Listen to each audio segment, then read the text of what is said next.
Hello and welcome to मार्गदर्शन IAS. क्या हम एम लक्ष्मीकांत को 20 डेज में फिनिश कर सकते हैं? क्योंकि इसमें तो 800 प्लस पेजेस हैं। ये हमारी न्यू एडिशन है। Is it really possible to finish this book in only 20 days, और वो भी पॉलिटी है, जबकि हमारे पास प्रीलिम्स के लिए बहुत लिमिटेड टाइम बचा हुआ है। So I am going to give you 20 days evidence based approach वाला प्लानर, जो कि सिलेबस से मैप करके पीवाईक्यू को अलाइन किया गया है, और माइक्रो थीम्स के साथ साथ आपको पता चलेगा कि वो टॉप 7 to 8 टॉपिक्स कौन से हैं जहां से 80% क्वेश्चंस बन रहे हैं। And I am going to show you. So if you are preparing for prelims 2026, then selected पढ़िए, एग्जैक्ट हाई प्रायोरिटी टॉपिक को पढ़िए और फिर रिवीजन करिए, मॉक टेस्ट लगाइए। ठीक है, टाइम अपना वेस्ट नहीं करना है। I am going to show you the planner. लेकिन जब हम पॉलिटी की बात कर रहे हैं तो एमसीक्यू की बात नहीं करेंगे तो भाई पॉलिटी बुरा मान जाएगा। तो एक एमसीक्यू आपके लिए यहां पर ये है, मुझे बस कमेंट करके बता दीजिएगा कि which part of the Indian constitution promotes political justice. इन चारों में से कौन सा पार्ट पॉलिटिकल जस्टिस को प्रमोट करता है हमारा संविधान? 1 2 3 4। ठीक है, जब वीडियो के एंड में मैं इसका आंसर दे दूंगा। ठीक है, लेकिन अभी आगे चलते हैं। देखिए, ये पूरा का पूरा प्लानर है, मैंने आपके लिए बनाया हुआ है कि इस पूरे एम लक्ष्मीकांत को कैसे हम डे 1 से लेकर डे 20 तक कौन कौन से सब्जेक्ट को पढ़ेंगे, और भी माइक्रो डिटेल में मैंने बनाया हुआ है कि ऑर्डर क्या है पढ़ने का और टाइम एलोकेशन क्या है। ये सब मैंने आपको इस वीडियो में बताया हुआ है। ओके, सो आराम से वीडियो को एंड तक देखिएगा और चैनल को सब्सक्राइब कर लीजिए, क्योंकि प्रीलिम्स 2026 के लिए 2027 के लिए we are bringing a lot of evidence based approach वाली वीडियोस, ताकि आपको यूट्यूब ऐसी वीडियोस ही रेकमेंड करे आपके चैनल पे। ठीक है, चलिए नाउ हमारा ये जो पूरा का पूरा इनिशिएटिव था, जो कि प्रीलिम्स गाइडेंस प्रोग्राम का, वो 12 तारीख से पॉलिटी सब्जेक्ट शुरू हो रहा है, which means new PGP batch is getting launched on 12th of January, और हम लोग पॉलिटी से शुरू कर रहे हैं। ये जितना भी आप देख रहे हैं, जितने भी 20 डेज में आपको क्या कवर करना, इसको हम लाइव कवर करेंगे with exam oriented. Okay, so polity start हो रहा है 12 तारीख को, और एग्जैक्ट 22 डेज बाद इकोनॉमी स्टार्ट हो रहा है। तो ये 20 से 22 डे हम कैसे कवर करेंगे, क्या होगा, मैं आपको बताने वाला हूं। देन एनवायरमेंट 16 फरवरी को स्टार्ट होगा।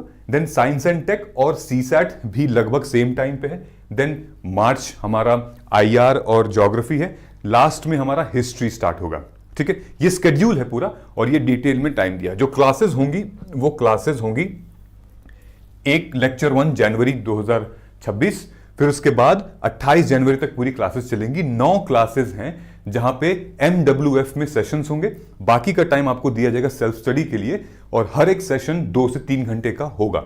ठीक है, और शाम को 7 से 9 के बीच में। उसके बाद फिर इकोनॉमी स्टार्ट हो रही है हमारी 1 तारीख से 2 तारीख से। ठीक है, और साइमल्टेनियसली फिर हमारा उस टाइम पे सीसैट भी स्टार्ट हो रहा है। तो ये prelims guidance programme is very very exam oriented. कुछ भी बकवास की बात नहीं है।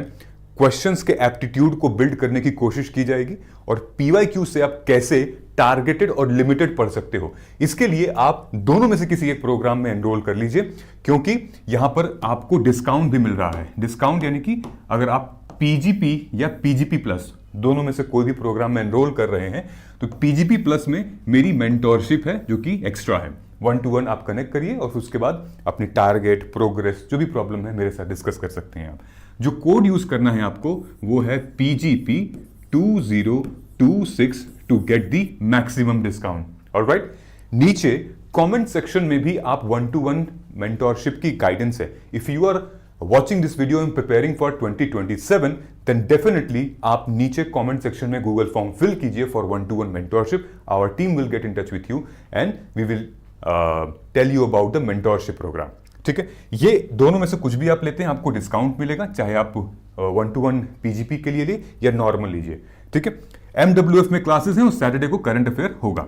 ये हमारे PGP का है, 4899 का हो जाएगा डिस्काउंट के बाद। पीजीपी प्लस 7899 का हो जाएगा। ऑलराइट, इसमें मेरी मेंटोरशिप एक्स्ट्रा आपको मिलेगी। Now the next is Laxmikanth के साथ साथ इन तीनों किताब की भी रिक्वायरमेंट पढ़ सकती हैं। ये तीनों किताब कौन है? एक तो क्लास 11th की है इंडियन कॉन्स्टिट्यूशन एट वर्क, दूसरी है पॉलिटिकल थियरी, और तीसरी है बेयर एक्ट। इसको कैसे यूज करना है मैं आपको बता दूंगा। ठीक है। ऐसा नहीं कि पहले इसमें से हमने पढ़ा फिर उसके बाद फिर सेम चीज उसमें से पढ़ा, ऐसे नहीं। एक टॉपिक हम उठाएंगे, मान लीजिए कि आपका फंडामेंटल राइट है, तो फंडामेंटल राइट को यहां से भी पढ़िए और इसको भी ओपन कर लीजिए। जो क्लियर डेफिनेशन वगैरह है आर्टिकल की, वो बहुत अच्छी दी हुई है बेयर एक्ट में, ठीक है, बिल्कुल एकदम यूपीएससी के लैंग्वेज माफिक दी हुई है, ठीक है। इन बुक्स का भी हम यूज करेंगे, कैसे वो मैं आपको बता दूंगा अभी, ठीक है। देखिए, लक्ष्मीकांत को पढ़ने का एक सही तरीका है, मतलब कि अगर आपने इनकी किताब ली है तो ऑर्डर क्या है पढ़ने का, जिससे कि हमारा एक क्रोनोलॉजी सेट हो जाए। ऐसा नहीं कि हम रैंडम उठाए पेज और चलो भाई हमने पढ़ लिया, पहले जीएसटी पढ़ लिया, या उसके बाद पहले हमने पार्लियामेंट्री कमेटी पढ़ ली, या फिर हमने पार्लियामेंट पढ़ लिया, या फिर हमने प्राइम मिनिस्टर पढ़ लिया। भाई ऐसे नहीं होता, इसमें आपको एक there is a proper order, और वो ऑर्डर मैंने यहां पे मेंशन कर रखा है, starting from order 1 to already 60 जितने भी यहां पे चैप्टर्स दिए हुए हैं, ठीक है। ये मैंने अपनी किताब में मार्क किया हुआ था पहले कि किसको किसको लास्ट में, किसको पहले पढ़ना है। फॉर एग्जांपल ये देखिए, सेलियंट फीचर ऑफ कॉन्स्टिट्यूशन पहले पढ़ना है, प्रीएम्बल जो है वो 5वें नंबर पे है, विच मीन्स कि अगर आप मैंने पूरे पेज में देखिए, ये फंडामेंटल राइट दूसरे नंबर पे, फिर डीपीएसपी तीसरे नंबर पे, ऐसे करके मैंने पूरे किताब में नंबरिंग मार्क कर रखी है कि पढ़ते टाइम पहले ये हम उठाएंगे क्रोनोलॉजी के टाइम पे, ठीक है। ये 16वें नंबर पे पार्लियामेंट, उसके बाद 17वें नंबर पे पार्लियामेंट्री कमेटी, ठीक है, 18वें नंबर पे पार्लियामेंट्री फोरम, ठीक। ये मैंने बना रखा है, इसका आप स्क्रीनशॉट ले सकते हैं, पीडीएफ आपको मैं अवेलेबल करा दूंगा टेलीग्राम पे, आप जाइए इजी ले लीजिए, ठीक है। यानी कि पहले हम पढ़ेंगे सेलियंट फीचर, ये देखिए 1, even if you are preparing for 27, 28, तो ये वीडियो ये ऑर्डर सिमिलर ही रहेगा। मैं पढ़ने का तरीका आपको बता रहा हूं, ठीक। तो सेलियंट फीचर्स 1, उसके बाद fundamental right 2, DPSP 3, fundamental duties 4, ठीक है। फिर ये जो ब्लू से कवर्ड है हमारा, this is all about the president, parliament, vice president, पूरा उसका है। रेड वाला जो है वो जुडिशरी है, ठीक है, कोर्ट से रिलेटेड है, tribunal, high court, judicial review, judicial activism. Then उसके बाद हमारा panchayati raj, basic structure, amendment वगैरह पूरा पार्ट आ जाता है। ये सब स्ट्रक्चर्ड है, ठीक है, जंप नहीं करना हमें, ऑलराइट। अगर आप पहली बार लक्ष्मीकांत पढ़ रहे हैं तो आप ऐसे पढ़ सकते हैं, लेकिन आप रिवाइज कर रहे हैं, रिवीजन कर रहे हैं, तो फिर आपको इस तरीके से जाना होगा जो मैं अभी आपको बता रहा हूं, अगर आप रिवीजन कर रहे हैं तो फॉर एग्जांपल ये हमारी माइक्रो थीम है, ओके, 2010 से लेकर 2025 तक, जो कि हमने प्री के लिए सारे लेवल में निकाली है। माइक्रो थीम में हमें यह पता चला है पॉलिटी सेकंड बिगेस्ट सब्जेक्ट है हिस्ट्री के बाद। वैसे तो हिस्ट्री का वेटेज कम हो गया है, लेकिन इधर बीच polity is one of the biggest subject जिससे क्वेश्चन सबसे ज्यादा आ रहे हैं, ओके। सब लोग अपने बुक शेड्यूल में पॉलिटी को रखते ही रखते हैं, कुछ लोग हिस्ट्री जरूर छोड़ देंगे, मॉडर्न या फिर एंशियंट या साइंस एंड टेक छोड़ देंगे या आईआर छोड़ देंगे, लेकिन पॉलिटी सब कोई करेगा। लेकिन मैक्सिमम क्वेश्चन गलत होते हैं पॉलिटी से ही। अब उसको सही कैसे करेंगे, आपको समझना पड़ेगा कि क्वेश्चन कैसे पूछ रहे हैं लोग। तो आप देख सकते हैं इस पूरे डायग्राम में पॉलिटी का जो सेक्शन है वो ये है, 18% out of everything questions coming from polity. Total theme जो है वो लगभग 76 थीम्स हैं, ओके, जहां से क्वेश्चंस आ रहे हैं। और ये 76 थीम्स सिर्फ 7 टॉपिक्स में से लगभग 40 थीम तो 7 टॉपिक्स में से आ रही हैं। अब वो कौन कौन से 7 टॉपिक्स हैं वो हम लोग डिस्कस करेंगे। तो जैसे ये हमारी माइक्रो थीम है, अगर आपने इसको परचेज किया है तो ठीक है, नहीं किया है तो आप कर लीजिए, बहुत रेलेवेंट है, ये एक वैल्यू एडेड मटेरियल है आपके लिए, ठीक है। ये आपका कवर पेज आएगा पॉलिटी का, ठीक है, थीम 423 थीम 2010 से 2025। अब देखिए, अब हम अंदर जब जाएंगे तो आप देखिए सबसे हाई प्रायोरिटी टॉपिक्स पे हम लोग घुसेंगे, ओके। आप नोट कीजिएगा, नंबर 1 फंडामेंटल राइट, ठीक है, पीछे से चलते हैं, मैंने यहां पे भी लिखा हुआ है, ठीक है। नंबर 1 है आपका ये यूनियन एंड स्टेट लेजिस्लेचर, ठीक है। उसके बाद फिर हमारा आ रहा है, इसमें तो है पार्लियामेंट नंबर 2, ठीक, जिसमें कि लगभग 34 और 21 क्वेश्चन। फिर उसके बाद हमारा आ रहा है fundamental right number 3, then judiciary number 4, then conceptual philosophical understanding of the constitutional provision, ठीक है, नंबर 5, जहां पे लिबर्टी के ऊपर सवाल आता है, कॉन्स्टिट्यूशनलिज्म क्या होता है, स्टेट का मतलब क्या होता है, डीपीएसपी का फिलोसॉफिकल मतलब पूछ लेते हैं ये लोग, ठीक है। एंड देन ये 5 हो गया, एंड देन ये 6। आप ये लगा लीजिए कि total there are 6 big topic जिससे पॉलिटी के लगभग 70 to 80% क्वेश्चन मोटा मोटी पूछे जाते हैं। तो why not you revise these topic with outmost sincerity, और बहुत मतलब इंपॉर्टेंट है, मतलब नॉन नेगोशिएबल है। ठीक है, अब कैसे इसको पढ़ना है वो हम लोग ध्यान से देखेंगे। ये चीज समझ में आ गई? ऐसा नहीं है कि जो जैसे गवर्नर है, जुडिशरी इलेक्शन है, हम नहीं पढ़ेंगे, बिल्कुल पढ़ेंगे, टाइम उसके लिए भी निकालेंगे, लेकिन प्रायोरिटी में सबसे पहले हम उसको रखेंगे। पढ़ने का तरीका क्या होगा अब मैं आपको बताता हूं। ठीक है, ये देखिए, ये मैंने आपके लिए डिटेल टाइम टेबल निकाल के रखा हुआ है, प्लीज इसको डाउनलोड कर लीजिएगा, आपके पास मिल भी जाएगा। ठीक है, तो क्या है ये, डे 1 और डे 2 में आपको शुरुआत करनी है सेलिएंट फीचर ऑफ कॉन्स्टिट्यूशन और प्रियम्बल से। ठीक है, 2 दिन का टाइम दिया है मैंने, और ऑर्डर क्या है, अगर आप लक्ष्मीकांत से पढ़ रहे हैं तो ऑर्डर नंबर 1 और 5, 5 से 8 घंटे में आप ये जितने भी माइक्रो थीम दी हुई है उसको आपको कवर करना है। ठीक है, ये जितनी माइक्रो थीम दी हुई है, लेकिन इसको कवर कर, जैसे मान लीजिए फंडामेंटल राइट है, फंडामेंटल राइट में आपका डे 3 और डे 4 है। ओके, डे 3 और डे 4 यानी कि ऑर्डर में दूसरा और चौथा ऑर्डर है आपकी किताब के हिसाब से। तो आपको ये सारी चीजें पढ़नी है, लेकिन इसको उठाने से पहले हमें क्या करना है, हमें पीवाईक्यू को देखना है, प्रीवियस ईयर क्वेश्चन पेपर को। तो हम लोग जाएंगे सबसे पहले तो प्रीवियस ईयर क्वेश्चन पेपर देखने, फंडामेंटल राइट से कैसे कैसे क्वेश्चंस आए हुए हैं। ठीक, तो सबसे पहले हम लोग आते हैं अपने इस पीडीएफ पे। इस पीडीएफ पे अगर हम लोग आते हैं तो ये आ गया हमारा। ठीक है, इसको मैं ऊपर करता हूं तो आ गया हमारा, ये हमारा लेवल 4 है, ये पॉलिटी पे हमने क्लिक किया तो यहां पे हमने आ गया। ओके, तो आप देखिए यहां लिखा हुआ फंडामेंटल राइट। तो आप देखिए कि फंडामेंटल राइट कहां कहां कितने क्वेश्चंस आए 2010 से लेकर, ठीक है, 2010 से लेकर 2024 तक फंडामेंटल राइट से कैसे कैसे क्वेश्चंस पूछे गए थे। देखिए कॉन्स्टिट्यूशनल प्रोविजन में, रिट्स के बारे में, और ये माइक्रो थीम है। तो रिट्स में कौन से रिट के ऊपर क्वेश्चन पूछा गया था, राइट टू प्राइवेसी में क्या पूछा गया था, राइट टू प्रॉपर्टी में क्या पूछा गया था, पहले ये पढ़ लीजिए माइक्रो थीम में। ठीक है, उसके बाद पीवाईक्यू देख लीजिए, यानी कि डिटेल में आप लेवल 1 पे जाइए। हमारे ये हमारा लेवल 1 है। ओके, यहां लिखा हुआ है level 1 decoding the mind of UPSC. इसमें जब हम जाएंगे तो यहां पर टेबल ऑफ कंटेंट है, टेबल ऑफ कंटेंट पे हम फंडामेंटल राइट ड्यूटीज पे क्लिक कर दिया, पहले हमारा राइट ही था, ये आ गया। सो पहले हम फंडामेंटल राइट पे क्लिक करते हैं, ये आ गया पहला वाला। ठीक, तो ये आपको क्वेश्चन दिखेगा लेवल 1 में, आपको क्वेश्चन किस साल में आया था, सब्जेक्ट क्या थी, थीम क्या थी, उसका करेक्ट आंसर आपको दिख जाएगा कि यार कैसे क्वेश्चन ये लोग पूछ रहे हैं। ठीक है, क्या क्वेश्चन है, क्वेश्चन किस साल में आया था, थीम क्या थी, एक बार जनरल पढ़ लीजिएगा आप जब रीडिंग करने से एक बार पहले। ठीक है, उसके बाद फिर आप जाइए हमारे लेवल 2 में। ठीक है, लेवल 2 में आप देखिए मैपिंग की हुई है। मैपिंग में क्या इंपॉर्टेंट है कि किस तरीके से एग्जामिनर आपसे क्वेश्चन पूछना चाहता है। फंडामेंटल राइट पे हमने क्लिक किया, यहां पे आंसर दिया हुआ है, यहां दिया हुआ है की इनसाइट, मतलब कि एग्जामिनर क्या अवेयरनेस, क्या टेस्ट करना चाहता है। Test awareness of judicial expansion of article 21 and its linkage with privacy as fundamental right. ये डेटा हिंदी में भी इंग्लिश में दोनों अवेलेबल है। फिर हमने यहां लिखा है एग्जामिनर लाइकली फोकस, क्या फोकस करना चाहता है।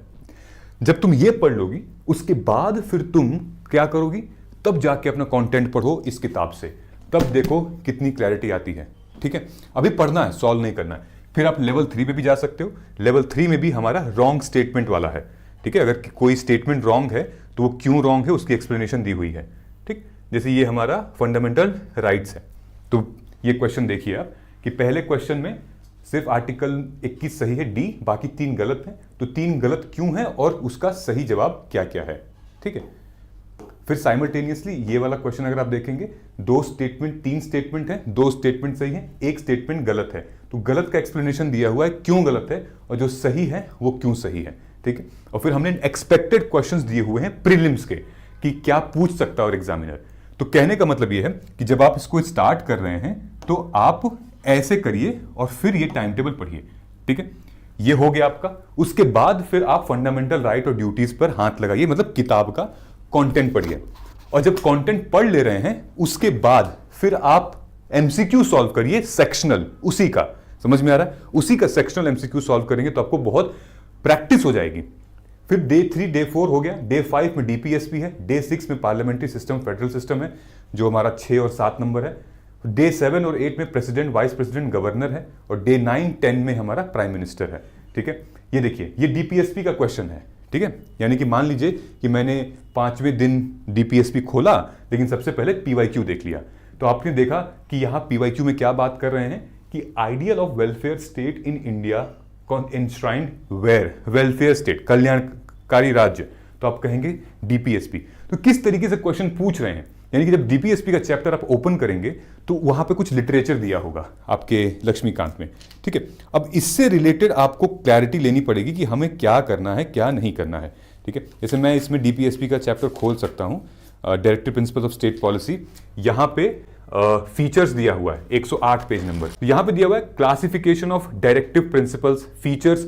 अब इस फीचर्स में ही कुछ सोशलिस्ट प्रिंसिपल, गांधीयन प्रिंसिपल, ये जरूर आप पढ़िएगा, इसमें से जरूर ऐसे क्वेश्चन फंस सकते हैं। जैसे इसमें दिया हुआ है the principle spells out the socio economic democracy in country, ठीक है। फिर दिया हुआ the provision contained in these principle are not enforceable by court. तो जब आप ये पढ़ लोगे ना बेटा, तो आपको इतनी क्लैरिटी आ जाएगी कि अच्छा ये सवाल पूछा गया है, अब लो डिटेल में पढ़ती हूं मैं, ठीक है, समझ में आ जाएगा। सेम यहां पर है, विच part of the constitution of India is a ideal of welfare state, ये 2020 में पूछा गया था, ये 2015 में पूछा गया था, रिपीट हो रहे हैं क्वेश्चन, ठीक है। तो ये सारी चीजें हमारे जो पीवाईक्यूज माइक्रो थीम हमने दी हुई है उसमें ऑलरेडी है, और अगर आप प्रोग्राम में एनरोल करते हैं तो वो चीज ऑलरेडी आपको मिलेगी उसमें, ठीक है। ये हो गया।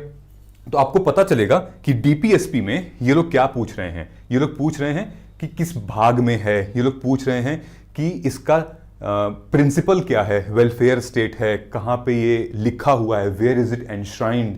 फिर ये लोग पूछ रहे हैं कि क्या ये जस्टिसिएबल है या नॉन जस्टिसिएबल है, कोर्ट में आप लेके इसको केस कर सकते हो नहीं कर सकते हो। फिर role of DPSP in shaping economic democracy, क्या रोल रहा है डायरेक्टिव प्रिंसिपल का कि हमारी एक तरीके से आर्थिक लोकतंत्र को शेप करने में क्या मदद मिली है। ये सवाल यूपीएससी पूछ रही है। जब आपको ये पता होगा तो आप कंटेंट में जो आप पढ़ेंगे तो आपको क्लैरिटी मिलेगी, ठीक है। फॉर एग्जांपल बिल, अब आप मान लीजिए कि आपने पार्लियामेंट पढ़ा, यहां पर हम लोग आए, ये डे 6 में आप पार्लियामेंट पढ़ने जा रहे हो, ठीक है। आप पढ़ने जा रहे हो गवर्नर, प्रेसिडेंट, वाइस प्रेसिडेंट। तो ये जो पार्ट है ना बिल, भाई बहुत इंपॉर्टेंट पार्ट है, बड़े क्वेश्चंस आते हैं बिल से। कैसे क्वेश्चंस आते हैं मैं भी आपको बताता हूं। देखिए बड़े यहां पे मेंशन किया हुआ बिल, 12 क्वेश्चंस, हर साल एक क्वेश्चन, हर साल एक क्वेश्चन बिल के ऊपर आता ही आता है। कैसे क्वेश्चन आते हैं ये देखिए, मैंने हाईलाइट करके रखा हुआ है, ध्यान से देखिएगा। ये 2024 में 2 क्वेश्चन, 2023 में, 2018, 2016, 2015 और ये भी शायद 2022 में एक क्वेश्चन आया हुआ था। इन सब में मैंने हाईलाइट किया हुआ है एक डायग्राम बना के, ये देख रहे हैं आप, शक्तिमान वाला, ठीक है। ये और ये, इन तीनों स्टेटमेंट को अगर आप रीड करेंगे एक ही बात की गई है, ठीक है, कि Rajya Sabha can either approve bill और suggest changes but can not reject it. Very good, true. इसमें लिखा हुआ है a bill passed by Lok Sabha and pending in Rajya Sabha lapses on the dissolution of Lok Sabha. Very good, right. Then यहां पे क्या 2023 में कि when the Lok Sabha transmits finance bill to the Rajya Sabha, it can amend or reject the bill. Absolutely wrong. जब already 2024 में, मतलब 2023 में ये क्वेश्चन आया था, फिर इसका ठीक यहां पे 2024 में करेक्ट करके स्टेटमेंट लिखा गया है, ठीक है। बाकी सारे स्टेटमेंट भी आपको पढ़ने हैं, यानी कि एक जगह आपसे पूछ रहा है आपके article, feature, power of Rajya Sabha bill को लेकर, दूसरी जगह आपसे पूछ रहा है स्टेटस क्या है किसी भी बिल का अगर लोकसभा डिसोल्यूट होती है तो, डिसॉल्व होती है तो। दूसरी जगह आपसे पूछ रहा है स्टेटस क्या होगा लोकसभा का या राज्यसभा का finance bill versus money bill के मैटर पे, ठीक। सेम चीज यहां पर है 2015 में Rajya Sabha has no power either to reject और अमेंड द मनी बिल, ठीक। फिर उसके बाद ये देखिए मैंने गोल किया हुआ है A bill pending in Rajya Sabha which has not been passed by the Lok Sabha shall not lapse on the dissolution of Lok Sabha। मतलब ये सही है, ये वाला स्टेटमेंट, ठीक है, 2016 का और 2024 का ये वाला स्टेटमेंट ऑलमोस्ट इंटरचेंज है। तो ये सब मैंने आपके लिए इसलिए किया है कि पढ़ने का तरीका आपको पता चल जाए। जब आप बिल पढ़ोगे, लोकसभा पढ़ोगे, राज्यसभा पढ़ोगे, गवर्नर या प्रेसिडेंट पढ़ोगे तो क्लैरिटी मिलेगी।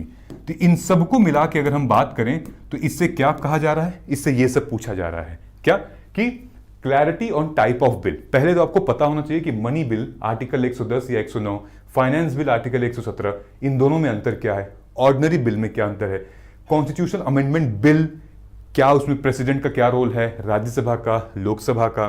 फिर स्पेशल कॉन्स्टिट्यूशनल प्रोविजंस क्या क्या होते हैं, 109, 110, 17, 368। Then nuances about procedure, difference between prorogation and dissolution क्या होता है, ठीक है, प्रोरोगेशन का मतलब क्या होता है, डिसोल्यूशन का मतलब क्या होता है, ठीक है।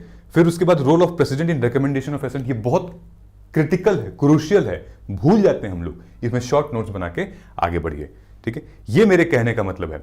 अब फॉर एग्जांपल ये देखिए, आपका डे 11 से लेकर डे 20 तक क्या क्या आपको कब कब पढ़ना है। तो यहां पे मैंने ऑर्डर लिखा है, टाइम एलोकेशन लिखा है, ये चैप्टर का नेम है और ये पूरी की पूरी माइक्रो थीम है। ओके, सो इसको लीजिए और लिटरली जाइए, कमरा बंद करिए और पढ़ना स्टार्ट करिए। अगर आपने पहले पीवाईक्यू को रेफर नहीं किया है तो आप भूल जाएंगे। ये 800 पेज मतलब महासागर है, बहुत कुछ इसमें है, लेकिन लिटरली अगर आप अच्छे से ऐसे इसको पढ़ते हैं तो आप एग्जाम ओरिएंटेड लिमिटेड टाइम में अच्छा पढ़ के निकलेंगे और सवाल आपसे सॉल्व भी होगा, ठीक है। जैसे जुडिशरी है, जुडिशरी में ये सवाल पूछे जा रहे हैं आपसे, इंपीचमेंट पूछा जा रहा है, जुडिशियल रिव्यू के बारे में पूछा जा रहा है, अपॉइंटमेंट पूछी जा रही है जजेस की सुप्रीम कोर्ट और हाई कोर्ट के बारे में, कंटेम्प्ट ऑफ कोर्ट के बारे में पूछा जा रहा है। और ये माइक्रो थीम जो मैंने आपको दिखाई है वो इजीली अवेलेबल है हमारे वेबसाइट पे, हमारे मोबाइल ऐप पे, नीचे कमेंट सेक्शन में आप अभी जाके इसको परचेज कर सकते हैं। ओके, हिंदी और इंग्लिश दोनों माध्यम में अवेलेबल है, जिससे कि आपकी प्रिपरेशन दूसरों के मुताबिक बहुत अच्छी हो सकती है। ऑलराइट, इन दोनों को परचेज करने के लिए जो हिंदी माध्यम के हैं उनको कोड यूज करना पड़ेगा यूपीएससी प्री, जो इंग्लिश माध्यम के हैं उनको कोड यूज करना पड़ेगा मार्ग प्री। दोनों को अगर आप सेल्फ स्टडी करना चाहते हैं तो आप ये ले लीजिए, अगर आपको लाइव रिकॉर्डेड बैच या लेक्चर चाहिए तो पीजीपी प्रोग्राम में चाहिए, कुछ नहीं चाहिए तो आप ये टाइम टेबल लीजिए और पढ़िए खुद से। तीनों ऑप्शन मैंने आपके सामने देख रखा है, ठीक है। ये माइक्रो थीम जो मैंने बना रखी है, साइमल्टेनियसली एक और चीज जो मैं आपको बताने वाला हूं, that is also very very important, it plays a role. For example the format, अभी हमने देखा कितने सारे फॉर्मेट पॉलिटी में पूछे गए हैं, 2 स्टेटमेंट वाले, 3 स्टेटमेंट वाले, ठीक है। अब इसमें आपको यहां पर मैंने ये फॉर्मेट डाला हुआ है, ठीक है, कि यूपीएससी के पॉलिटी में कितने फॉर्मेट में कैसे क्वेश्चंस पूछे जाते हैं। देखिए ये कि पिछले 16 सालों में ऐसे ऐसे फॉर्मेट से क्वेश्चंस आ रहे हैं, जैसे कि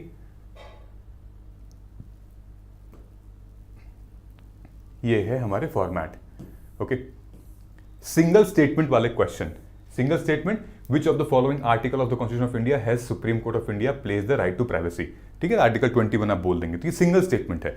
यहां मैंने मेंशन भी किया है कि कैसे आप अप्रोच कर सकते हो। फिर उसके बाद फैक्चुअल है, which of the position of the right, what is the position of the right to property, fact है, पोजीशन पूछ रहा है, चारों में से कोई एक ही होगा, ठीक।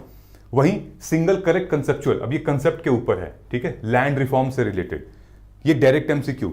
देन उसके बाद हमारा आता है मल्टी स्टेटमेंट वाले, ठीक है, मल्टी स्टेटमेंट में 2 स्टेटमेंट, तो मल्टी स्टेटमेंट में पॉलिटी के बहुत सारे क्वेश्चंस आते हैं। 90% पॉलिटी के क्वेश्चंस मल्टी स्टेटमेंट वाले ही आते हैं, जिसमें या तो एक सही होगा या तो एक से ज्यादा सही गलत कुछ भी हो सकता है, neither 1 nor 2। Okay, no high court shall have jurisdiction to declare any central law to constitutionally valid and amendment of the constitution, ये 2 स्टेटमेंट है, ठीक। ये पूरे सही भी हो सकते हैं, पूरे गलत भी हो सकते हैं। तो ये क्या है, कौन से थिंकिंग प्रोसेस इन्वॉल्व होगी, नेचर ऑफ क्वेश्चन क्या है, अप्रोच कैसे करेंगे, ये सब मैंने मेंशन कर रखा है, ठीक है।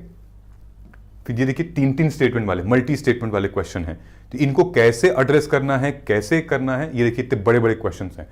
तो कहने का मतलब ये है, पॉलिटी एक ऐसा सब्जेक्ट है जिसमें कि कंटेंट बहुत हैवी होता है, पॉलिटी और इकोनॉमी में, यानी कि जो प्रीलिम्स में जो पेपर होता है उसमें क्वेश्चंस का जो कंटेंट होता है वो बहुत बड़ा होता है। तो आपको रीडिंग स्पीड तेज करनी पड़ेगी, थिंकिंग स्पीड तेज करनी पड़ेगी और डेफिनेटली क्लैरिटी तो चाहिए ही चाहिए। तो इस तरीके से हम अपने एग्जाम में अच्छा कर सकते हैं। देखिए सीक्वेंस वाइज क्वेश्चन दिया हुआ है, ठीक है, कि सही ऑर्डर क्या है। इसमें अगर आप कोई 1-2 ऑर्डर पता कर लेंगे तो आपको गेम आपका बन जाएगा, ठीक है। और कोई 1-2 ऑर्डर आपको पता कर लेंगे ये गलत है तो भी आपका गेम बन जाएगा, ठीक है। ये हमारा देखिए, ये ऑर्गेनाइजेशन फंक्शन और मिनिस्ट्री, ये क्वेश्चन एक बार आया था, इसमें भी अगर आप 1-2 पता कर सकते हैं तो आपका गेम बन सकता है, ठीक है। तो इस तरीके से क्वेश्चंस ये लोग पूछ रहे हैं। ये जो क्वेश्चन है वो पेयर बहुत कम आया था पॉलिटी में, लिमिटेड क्वेश्चंस आए थे पेयर वाले, मैक्सिमम क्वेश्चंस आए थे वो मल्टी स्टेटमेंट वाले क्वेश्चन आए थे, ठीक है। तो ऐसे आप अपने प्रिपरेशन को और स्ट्रांग बना सकते हैं और ये चीज अवेलेबल है किसमें, आपके माइक्रो थीम में, और ये चीज हर सब्जेक्ट के लिए है, ज्योग्राफी, इकोनॉमी, हिस्ट्री, सबके लिए अवेलेबल है। किस फॉर्मेट में, पेयर है, डायरेक्ट है, मैच द कॉलम है, ये सब पूछे जा रहे हैं। ठीक है। सो आई होप कि आपको चीजें समझ में आई हैं। जो सवाल हमने पहले पूछा था कि जिसका सही जवाब क्या है, उसका सही जवाब होगा पॉलिटिकल जस्टिस हमारे संविधान में फंडामेंटल राइट प्रमोट करता है, मूल अधिकार, ठीक है, अधिकार बात करता है, right to freedom of free speech and expression, ताकि आप कुछ भी कह सकते हैं, बोल सकते हैं, वो भी लिमिटेड है, ठीक है। तो ये पॉलिटिकल जस्टिस प्रमोट करता है। वहीं अगर हम बात करें सोशल और इकोनॉमिक जस्टिस, तो आप कहेंगे ये डीपीएसपी, ठीक है। तो यही फिलोसॉफिकल चीजें यूपीएससी आपसे पूछती है, जो कि हमें क्लैरिटी चाहिए। ओके, सो आई होप कि समझ में आएगा। कुछ वैल्यू एडिड मटेरियल मैं इस पीडीएफ में आपको दे रहा हूं, जैसे कि ये है हमारा कॉन्स्टिट्यूशनल बॉडी और उसके अपॉइंटमेंट, ठीक है। तो ये यहाँ पे कॉन्स्टिट्यूशनल बॉडी है, ये सारी उसके अपॉइंटमेंट है, उसके टर्म्स हैं सारे, ड्यूटीज और फंक्शन है, और ये कंपोजिशन है, किनसे मिलके ये बॉडी बनती है। कंट्रोलर और ऑडिटर जनरल ऑफ इंडिया में कौन कौन किनसे मिलके वो बॉडी बनती है, और ये कॉन्स्टिट्यूशनल बॉडी और नॉन कॉन्स्टिट्यूशनल बॉडी के बीच में जो डिफरेंसेस हैं वो यूपीएससी प्रीलिम्स में आपका आता है, ठीक है। सो ये एक वैल्यू एडेड मटेरियल है, आपको टेलीग्राम से मिल जाएगा। आई होप कि ये जो 12 डेज का टाइम टेबल है, इसको क्लैरिटी आ गई होगी किस तरीके से आपको पढ़ना है और अप्रोच क्या होनी चाहिए। और रही बात हमारे पीजीबी प्रोग्राम की, तो इसी मंडे से हमारी क्लासेस स्टार्ट हैं। You are welcome and let us, I will see you in the first class of polity on 12th of January. Thank you so much and all the very best. Jai Hind.